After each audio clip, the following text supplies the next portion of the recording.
Assalamualaikum warahmatullahi wabarakatuh. Selamat pagi semua anak-anakku. Masih tetap semangat bukan? Sehat selalu dan dalam lindungan Allah Subhanahu wa taala. Seperti biasa, Bu Titi akan menyajikan materi geografi. Khususnya geografi kelas 12. Kali ini Bu Titi akan mengambil materi tentang daya dukung wilayah untuk pembangunan wilayah. Agar kalian bisa memahami materi ini, silahkan ikuti ulasan-ulasan materi berikut ini sampai tuntas. Jangan sampai ketinggalan, oke?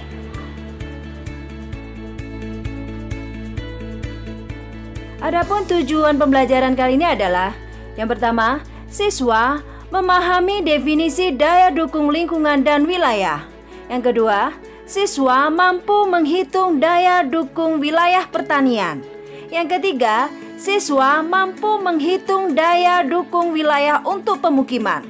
Dan yang keempat, siswa dapat menghitung daya dukung fungsi lindung. Dan yang kelima atau yang terakhir, siswa dapat menghitung daya dukung ekonomi wilayah.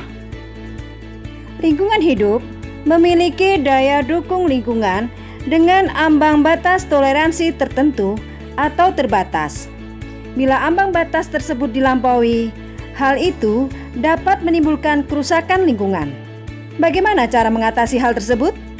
Perlu adanya suatu upaya untuk mengintegrasikan lingkungan dalam pembangunan, sehingga dalam pembangunan kondisi lingkungan tetap terjaga.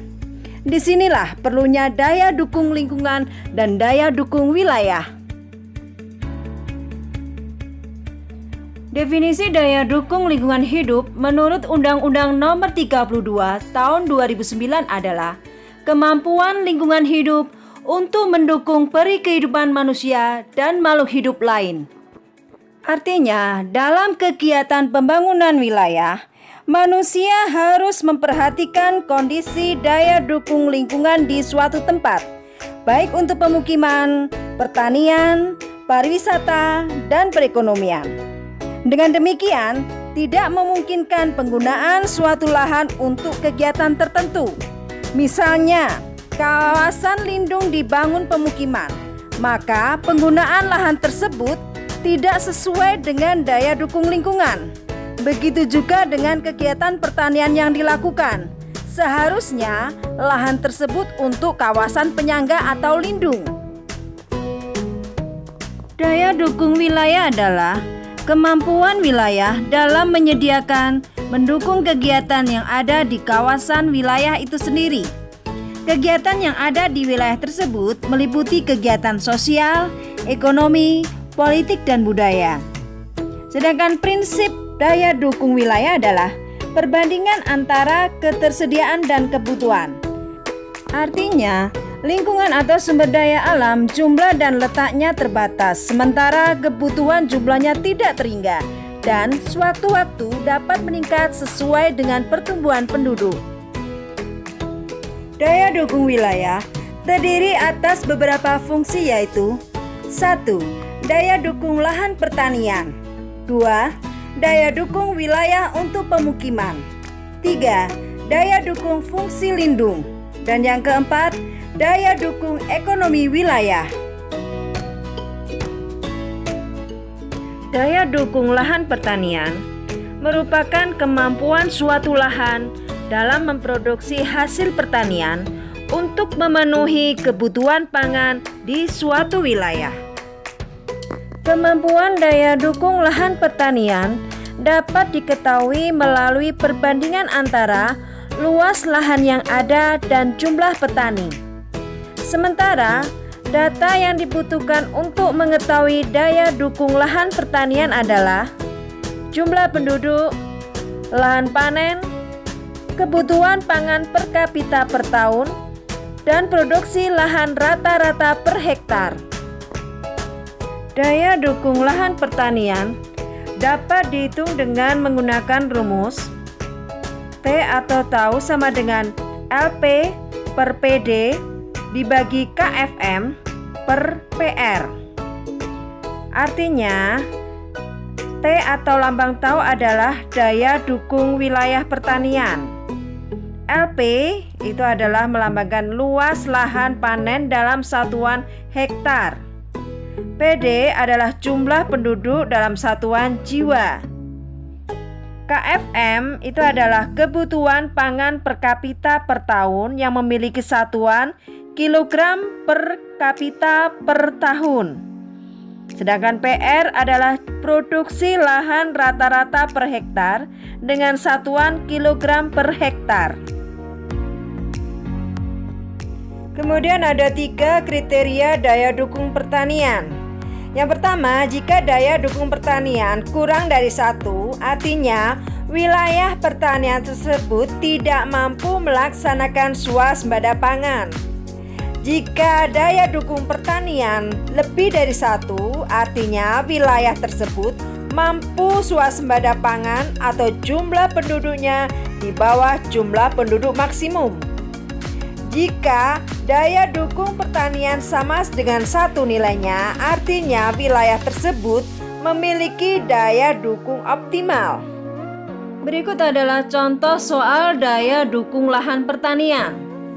Kecamatan Sukodono pada tahun 2013, luas lahan panen adalah 215 hektar dengan jumlah penduduk adalah 5.276 jiwa. Sementara produksi lahan rata-rata per hektar adalah 12 ton. Hitunglah daya dukung lahan pertanian di Kecamatan Sukodono dengan nilai koefisien kebutuhan pangan per kapita per tahun adalah 85,514 kg per kapita per tahun. Dari soal di atas maka diketahui bahwa nilai LP adalah 215 hektar. Kemudian jumlah penduduk atau PD adalah 5.276 jiwa. Sementara nilai KFM seperti yang tercantum di soal pada tahun 2013 adalah 85,514 kg per kapita per tahun. Sedangkan jumlah produksi lahan rata-rata per hektar adalah 12 ton atau setara dengan 12.000 kg. Yang ditanyakan di sini, berapa nilai daya dukung lahan pertanian di Kecamatan Sukodono tersebut atau nilai TAU? Bentuk dari penyelesaian soal tersebut yang ditanyakan daya dukung pertanian, maka kita menggunakan rumus daya dukung pertanian, di mana rumusnya LP per PD dibagi KFN per PR. Tinggal angka yang diketahui tadi dimasukkan menjadi 215 per 5.276 dibagi 85,514 per 12.000. Dari perhitungannya maka dihasilkan 0,0407 per 0,00712 yang hasilnya nilai angka daya dukung pertanian Kecamatan Sukodono adalah 5,7. Dengan demikian nilai tersebut lebih dari 1. Artinya wilayah tersebut sudah bisa melaksanakan swasembada pangan. Berikutnya yang akan kita bahas yaitu adalah yang kedua, daya dukung wilayah untuk pemukiman. Daya dukung wilayah untuk pemukiman adalah kemampuan suatu wilayah dalam menyediakan lahan untuk pemukiman dan dalam jumlah penduduk tertentu. Berikut ini adalah rumus mengenai daya dukung wilayah untuk pemukiman atau biasa disingkat dengan DPPM, di mana rumus DPPM sama dengan LPM per JP dibagi alfa. Keterangannya adalah DPPM adalah daya dukung pemukiman, JP itu adalah jumlah penduduk, dan alfa itu adalah koefisien luas kebutuhan ruang per kapita dalam satuan meter persegi per kapita. LPM itu adalah luas lahan yang layak untuk dihuni dalam satuan meter kubik. Untuk menghitung LPM dapat menggunakan beberapa batasan, yaitu areal yang layak untuk lahan pemukiman adalah di luar kawasan lindung dan kawasan rawan bencana. di mana LPM itu sama dengan LW dikurangi LK dikurangi LKKB, di mana LW itu adalah luas wilayah, LKL adalah luas kawasan lindung, dan LKKB itu adalah luas kawasan rawan bencana. Berikut ini adalah tabel kebutuhan ruang per kapita menurut lokasi geografis, di mana terbagi menjadi beberapa zona. Di antaranya, zona lindung memiliki kebutuhan ruang adalah 0 meter persegi per kapita. Sedangkan zona pedesaan memiliki kebutuhan ruang 80 meter persegi per kapita. Zona pinggiran kota memiliki kebutuhan ruang 26 meter persegi per kapita. Dan zona perkotaan memiliki kebutuhan ruang 16 meter persegi per kapita. Sedangkan zona pusat kota itu memiliki ruang kebutuhan 6,6 meter persegi per kapita. Berikut kriteria daya dukung pemukiman sebagai berikut. 1. Jika DPPM nilainya lebih dari 1, artinya daya dukung pemukiman masih tinggi atau masih mampu menampung penduduk untuk bermukim di wilayah tersebut.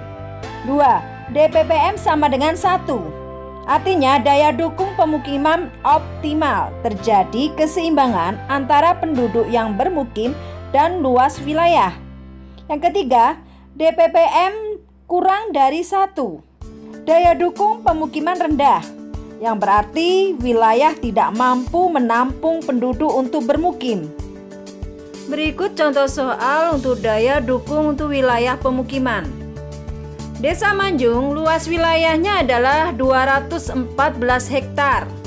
Luas kawasan lindung dan luas kawasan rawan bencana masing-masing adalah 24 hektar dan 4 hektar. Sementara jumlah penduduknya adalah 5.493 dan koefisien kebutuhan ruang adalah 133 meter persegi per kapita. Hitunglah daya dukung untuk wilayah pemukimannya. Dari soal tersebut di atas diketahui jika 1 hektar itu sama dengan 10.000 meter persegi. Maka dengan demikian LW yang luasnya 214 hektar menjadi 2.140.000 meter persegi. LKL yang memiliki luas 24 hektar menjadi 240.000 meter persegi. LKRB yang luasnya 4 hektar menjadi 40.000 meter persegi. Sementara JP jumlah penduduk diketahui 5.493 jiwa. Sedangkan nilai alfa sama dengan 133 meter persegi per jiwa. Yang ditanyakan di sini adalah DPPM-nya berapa. Dari pembahasan soal di atas, karena yang ditanyakan DPPM, maka kita terlebih dahulu mengetahui nilai LPM. Di mana LPM rumusnya LW dikurangi LKL dikurangi LKRB. Angka yang ada di soal dimasukkan di mana diketahui bahwa nilai LW adalah 2.140.000 meter persegi dikurangi 240.000 meter persegi dan dikurangi 40.000, sehingga hasil nilai LPM adalah 1.940.000. Dengan diketahuinya nilai LPM, maka kita baru bisa mencari nilai DPPM, di mana DPPM sama dengan LPM per JP dibagi alfa. LPM tadi nilainya adalah 1.940.000 dibagi jumlah penduduknya 5.493 dan dibagi dengan koefisien ruangnya adalah 133. Maka akan dihasilkan nilai DPPM 2,655. Jadi, daya dukung wilayah Desa Manjung untuk pemukiman adalah 2,655. Kriterianya DPPM tersebut termasuk lebih dari nilai angka 1. Maka daya dukung pemukiman masih sangat tinggi atau masih mampu menampung penduduk untuk bermukim di wilayah tersebut. Pembahasan yang ketiga yang berikutnya adalah daya dukung fungsi lindung. Daya dukung fungsi lindung adalah kemampuan suatu kawasan dengan berbagai penggunaan lahannya dalam menjaga keseimbangan suatu wilayah tertentu. Daya dukung fungsi lindung bertujuan juga untuk kawasan lindung tetap terjaga. Kawasan lindung itu sendiri adalah kawasan yang ditetapkan dengan fungsi utama melindungi kelestarian lingkungan hidup yang mencakup sumber alam, sumber daya buatan, dan nilai sejarah serta budaya bangsa guna kepentingan pembangunan berkelanjutan. Penggunaan lahan suatu kawasan dalam mengetahui daya dukung fungsi lindung untuk menjaga fungsinya agar tetap seimbang. Berikut adalah tabel mengenai penggunaan lahan dan nilai koefisien. Bisa kalian perhatikan melalui tabel di bawah berikut ini. Berdasarkan tabel tersebut, maka untuk mengetahui daya fungsi lindung dapat menggunakan rumus sebagai berikut. DDL sama dengan sigma LGL1 dikalikan alfa 1 ditambah LGL2 kali alfa 2 tambah LGL3 kali alfa 3 dibagi LW, di mana keterangannya DDL adalah daya dukung fungsi lindung. LGL 1, 2, dan seterusnya itu adalah luas guna lahan jenis. Alfa adalah koefisien lindung untuk penggunaan lahan yang diketahui dari tabel sebelumnya. Dan LW itu sendiri adalah luas wilayah dalam satuan hektar. Kriteria atau nilai daya fungsi lindung adalah bernilai 0 hingga 1. Jika angka yang diperoleh dalam perhitungan mendekati angka 1, maka daya fungsi lindung semakin baik untuk wilayah tersebut. Jika angka yang diperoleh mendekati angka 0, maka fungsi lindung di wilayah tersebut semakin buruk. Berikut contoh soal dari daya fungsi lindung. Kabupaten A memiliki luas wilayah 28.272 hektar dengan rincian hutan lindung 9.126 hektar, cagar alam 346 hektar, taman wisata 112 hektar, pemukiman 3.152 hektar, sawah 12.314 hektar, tegalan 3.124 hektar, dan danau 98 hektar. Berdasarkan data tersebut, tentukan daya fungsi lindung. Dari soal tersebut diketahui bahwa LW atau luas wilayah A tadi adalah 28.272 hektar. Luas hutan lindung 9.126 hektar. Luas cagar alam 346 hektar, luas taman wisata 112 hektar, luas pemukiman 3.152 hektar, luas sawah 12.314 hektar, luas tegalan 3.124 hektar, dan luas danau 98 hektar. Yang ditanyakan di sini adalah berapa nilai daya dukung lingkungan atau disingkat DDL. Penyelesaian dari soal tersebut, maka nilai DDL dapat dicari dari luas penggunaan masing-masing lahan dikalikan nilai koefisiensi penggunaan lahan tersebut, seperti yang terdapat pada tabel di atas ini, tabel kecil di atas ini. Kemudian dimasukkan dalam rumus hingga dihasilkan nilai DDL. Perhitungan rumusnya menghasilkan nilai 0,586. Jadi daya dukung fungsi lindung di Kabupaten A adalah 0,586 atau DDL kurang dari 1. Artinya mendekati buruk sebab hasil perhitungan mendekati angka 0. Pembahasan yang berikutnya adalah daya fungsi yang keempat, yaitu daya dukung ekonomi wilayah.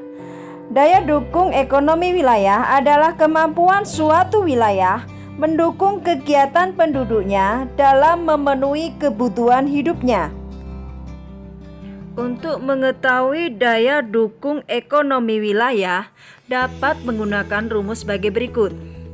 DDE sama dengan PDRB tot dibagi JP kali K, di mana DDE itu adalah daya dukung ekonomi wilayah. PDRB adalah produk domestik regional. JP jumlah penduduk, K adalah konsumsi penduduk per kapita. Catatan, konsumsi per kapita berdasarkan pada KFM dikalikan harga pangan yang berlaku di wilayahnya. Misalnya beras per kilogram harga 9.000 dan gandum per kilogram harga 8.000, maka dikalikan KFM di wilayah tersebut. Berikut adalah kriteria daya dukung ekonomi wilayah sebagai berikut. Yang pertama, DDE lebih dari 1. Artinya potensi wilayah masih mampu mendukung kebutuhan dan konsumsi penduduk. Kedua, nilai DDE kurang dari 1. Potensi ekonomi wilayah sudah tidak mampu mendukung kegiatan ekonomi. Dan yang ketiga, DDE sama dengan 1, artinya potensi ekonomi wilayah dengan kebutuhan penduduk seimbang. Berikut ini adalah contoh soal mengenai daya dukung ekonomi. Perhatikan baik-baik. Kabupaten X, penduduknya berjumlah 1.321.082 jiwa. Dengan PDRP atas harga konstan pada tahun 2013 adalah seharga 1.396.227.214 rupiah dan atas harga berlaku adalah 3.943.943.825. Konsumsi penduduk per kapita adalah 139,5 kg per kapita per tahun. Tentukan daya dukung ekonomi berdasarkan harga konstan dan harga yang berlaku di wilayah tersebut. Dari soal tersebut di atas, maka diketahui nilai JP adalah 1.321.082 jiwa. PDRB atas harga konstan adalah 1.396.227.214 rupiah dan PDRP atas harga yang berlaku adalah senilai 3.943.943.825 rupiah dan nilai K itu sendiri adalah 139,5 kg per kapita per tahun. Yang ditanyakan di sini adalah DDE harga konstan berapa dan DDE harga berlaku berapa. Cara penyelesaian soal tersebut adalah kita akan mencari nilai DDE dari harga konstan maupun DDE dari harga yang berlaku menggunakan rumus yang sama, yaitu rumus DDE atau daya dukung ekonomi, di mana rumusnya DDE sama dengan PDRB tot dibagi JP kali K. Yang pertama, kita akan cari harga DDE harga konstan. Kita masukkan data dari harga konstan sehingga diperoleh nilai DDE harga konstan adalah 0,844. Jadi daya dukung wilayah berdasarkan harga konstan adalah 0,844 atau nilai DDE itu sendiri kurang dari 1. Artinya potensi ekonomi wilayah sudah tidak mampu mendukung kebutuhan ekonomi dan konsumsi penduduk. Untuk mengetahui nilai DDE harga yang berlaku, kita memasukkan data harga yang berlaku ke dalam rumus DDE sehingga hasil perhitungannya didapatkan hasil 1,877. Nah, nilai ini harga yang berlaku adalah 1,877. atau nilai DDE harga yang berlaku itu lebih dari 1. Artinya potensi ekonomi wilayah masih mampu mendukung kebutuhan dan konsumsi penduduk untuk DDE harga yang berlaku. Demikian tadi penyajian materi kelas 12 geografi khususnya yang mengambil tema daya dukung wilayah untuk pembangunan wilayah. Sudah sedikit paham bukan? Mudah-mudahan paparan materi saya ini bisa bermanfaat, menambah wawasan dan pengetahuan kalian. Saya akhiri sampai di sini. Wassalamualaikum warahmatullahi wabarakatuh. Sampai bertemu dengan ulasan materi yang lain.